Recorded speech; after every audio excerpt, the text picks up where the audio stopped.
24%. Really good with horses coming back and putting them in the right spot. He's 24%. After winning the last start, 20% on the dirt. Alstall is overall, 18% in roots.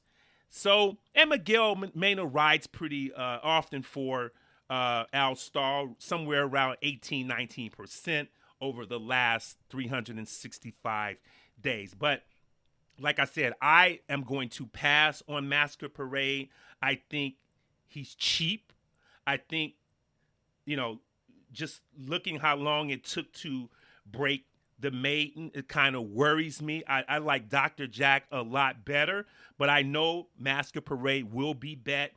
Second choice, obviously, for sure, somewhere around, I would say somewhere right around the morning line that you should get on Masker Parade. Although I think there's a chance that there might be an overlay, because I think when people kind of peel back the layers and they look at some other runners in here, they'll look and say, maybe that Ohio Derby win did not look as good as advertised. So like I said, I'm going to pass on Masker Parade or Mask Parade. The three horses, Wayburn. It's another 3-year-old colt by the Empire Maker Stallion, Pioneer of the Nile. And this colt was bred in Ontario in Canada, and he's 2 for 6 lifetime with 2 seconds. We'll get Irad tomorrow. James Jerkins, kind of off to a slow start at Saratoga as the trainer. Now, this colt exits the Pegasus as well as Dr. Jack, the one who I talk so highly of, and finished ahead of Dr. Jack by a couple of lengths coming home in that same particular race. Ran in the Wood Memorial and kind of ran an even race, only finished 3 lengths behind Bourbonic, and did actually win the Gotham. So the buyer numbers in there were very, very good, 95, 85, and 93 in the Pegasus. Now, really good things about Wayburn is those 2 Saratoga works that he has. He has on July 16th a 5 furlongs in 1 minute and 3, and then the PIP was July 24th at 5 furlongs in 59 and 2. Wayburn is probably going to be the pace setter. If this colt breaks well, he is going to be very, very tough to catch. Good speed, great, I was getting ready to say Santa Anita, great Saratoga works, and everything is going right. This could be the race in the Grade 2 Jim Dandy that gets James Jerkins off the schneid. But like I said, I would be very, very leery of Wayburn. He's got everything going for him, stretching out just nice. The Tomlinson numbers at 380 says that he's bred for this particular distance, so that should not be a problem. And the way Saratoga main track is playing, it's playing very, very favorable, and not just recently or not just in the last couple of days, playing favorable to front runners and speed, but all meet. And really, like I said in my preview show at Saratoga has always been the main track, and the inner turf has always been surfaces that are friendly to front running types. And there was one runner today, I don't want to get off subject, but there was one runner today, I can't think of the name right off the top of my head, but it was a 7 horse in a 7 horse field ridden by Irad Ortiz today for Todd Pletcher.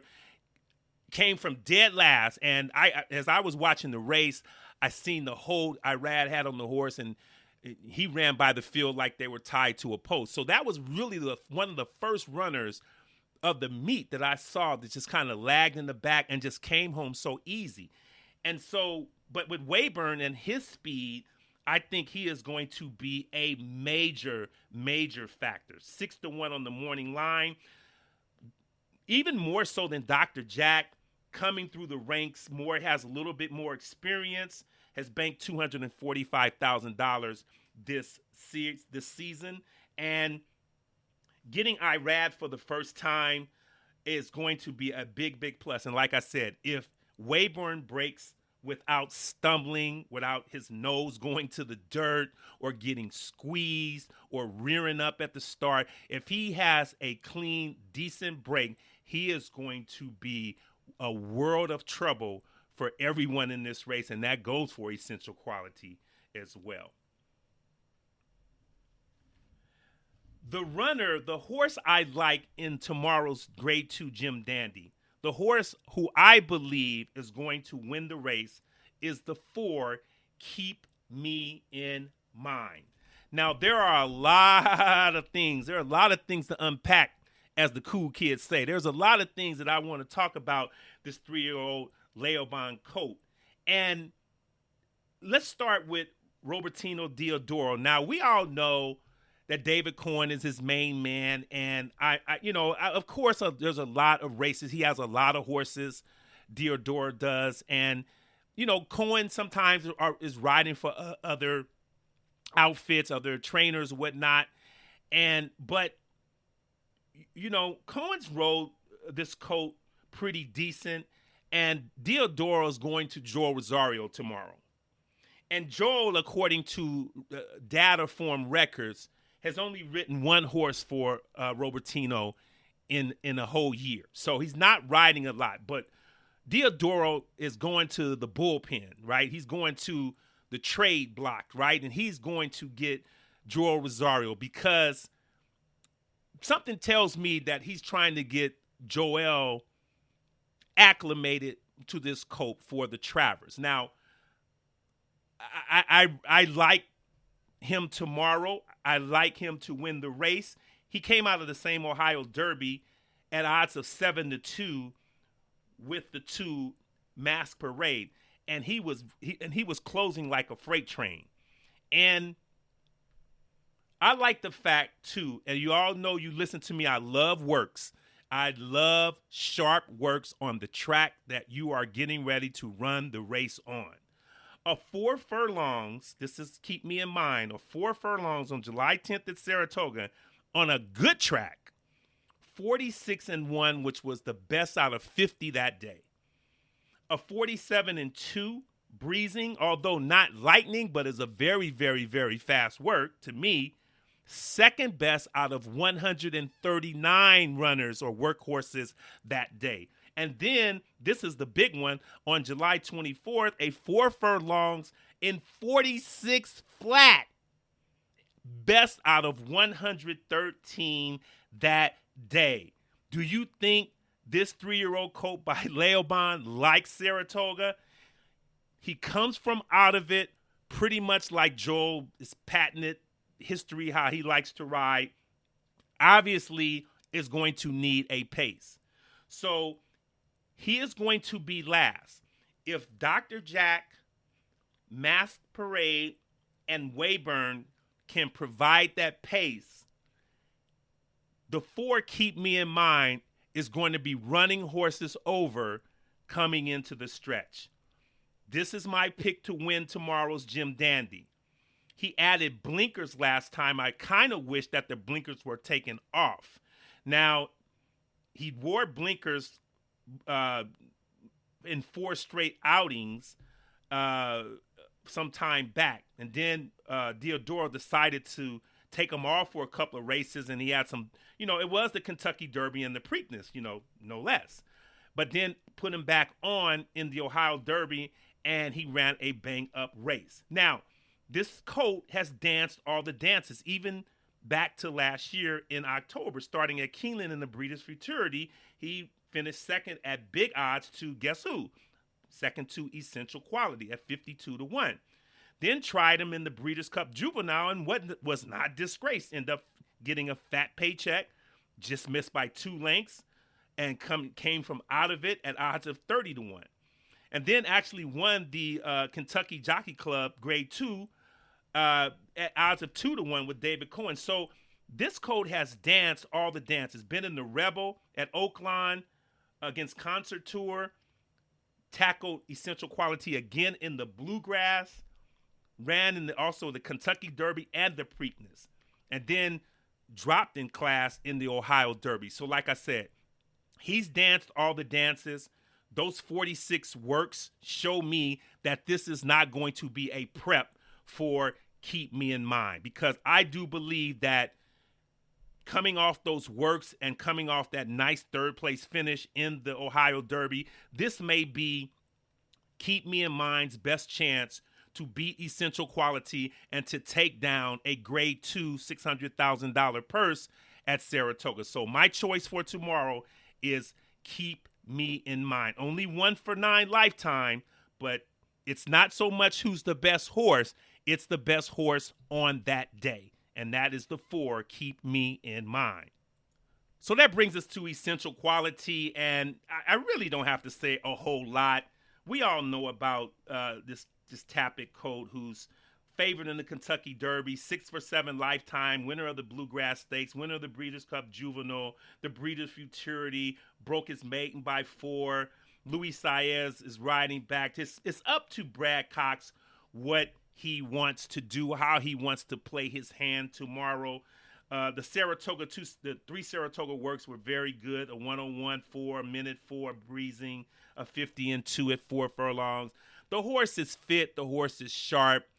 Saratoga is a very, very demanding main track to run on. It's very, very deep.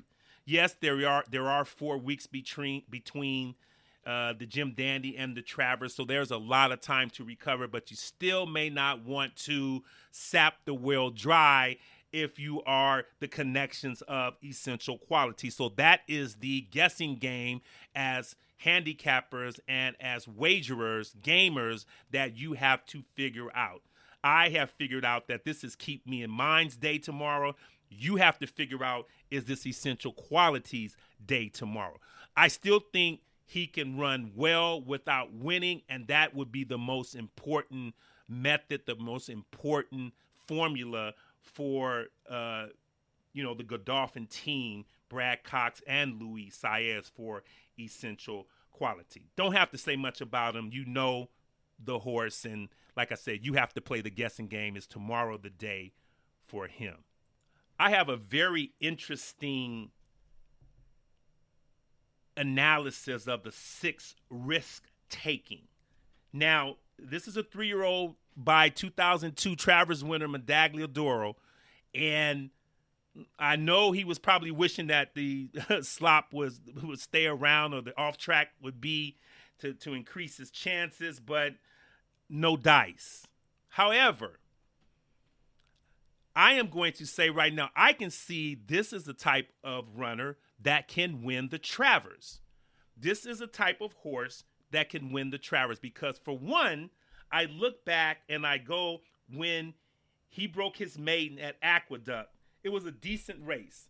And coming into the Withers as the favorite, won going away. So he was on the trail to be one of the better 3-year-olds coming into the Wood. Now, he was actually favored in the Wood, and Bourbonic with Kendrick Carmouche won that race at odds of, 75-1 or something like that. So that race kind of fell apart, okay? And then he threw in a clunker in the Preakness. But if you go back to that time from the straight maiden win in the Withers, and the time that he bobbled in the Wood as the favorite and just kind of has been off track. Chad Brown, the trainer, as you know, he said many times that this is the race, or not this race, not the Jim Dandy, of course, but the Travers is the race he wants most. And I'm telling you, he is going to get it one way, one day or another. And it may not be on a horse that you thought was going to win, like Cloud Computing or something like that. It is going to be on one of these type horses that you do not expect. And then when he wins the Travers, or he, performs, you're going to go, where did that race come from? And you're going to look back and you're going to go, damn, he won the Withers and he was favored in the Wood. So this wasn't some long shot who's been toddling through the claiming ranks and then got kind of like a lucky win and was, pushed up through allowance and then some kind of way just, got some Lasix or something, and this win came out of nowhere. This is a kind of horse that can win the Travers, and you can look back on it and go, where did that race come from? And then you can see. So I don't like him tomorrow, but I do think he's going to run well. Manny Franco has been riding